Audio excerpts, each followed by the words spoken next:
Bonjour, tu peux activer les sous-titres en français pour cette vidéo. You can add subtitle in English for this video. Puedes añadir los subtítulos en español si lo necesitas para este video. Dans cet épisode, il y a quelques mots de vocabulaire. Une cuisine future. Une armoire. Commander quelque chose. Celui-là, celle-là. Rêver de quelque chose. La cuisine dont je rêve. Venir de plus infinitif. On vient de parler. Confirmer une information à quelqu'un.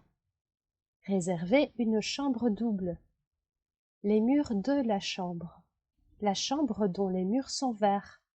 Ce n'est pas son truc, familier, il n'aime pas ça. Attention au registre et contexte familier dans cet épisode. Ce n'est pas son truc est prononcé, c'est pas son truc. Souvent, on supprime le ne de la négation dans le langage familier. Par exemple, je n'aime pas est prononcé j'aime pas. Le point de grammaire, conjugaison. Le pronom relatif dont. Dont est un pronom relatif qui permet de mettre deux phrases ensemble pour ne pas répéter une partie de la phrase. Il y a 4 utilisations. La première, dont remplace un groupe nominal introduit par la préposition de. Je suis originaire de cette ville est petite. La ville dont je suis originaire est petite. Les armoires de la cuisine sont bleues. Je préfère ce modèle de cuisine.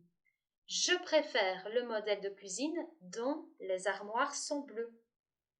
Deuxièmement, on utilise dont avec des verbes qui ont aussi la préposition de. Parler de, se souvenir de, rêver de, avoir peur de, avoir envie de, avoir honte de, s'occuper de, etc. L'ami dont je te parle s'appelle Victor. On utilise le dont car c'est le verbe parler de quelqu'un, parler de Victor. Troisièmement, on utilise dont avec des structures qui ont le verbe plus adjectif et le de, comme être fier de, être satisfait de, être content de, etc. L'homme dont je suis amoureuse s'appelle Patrick. Pourquoi? Parce qu'on dit être amoureux de quelqu'un. Je suis amoureuse de Patrick. Quatrièmement, on peut aussi utiliser dont avec un nom. Victor Hugo, c'est un écrivain dont je ne connaissais pas le nom, car on dit Victor Hugo, c'est le nom de l'écrivain. Il y a des exercices dans la description de cette vidéo. Si tu as aimé ces explications, s'il te plaît, abonne-toi à ma chaîne YouTube et donne-moi un like.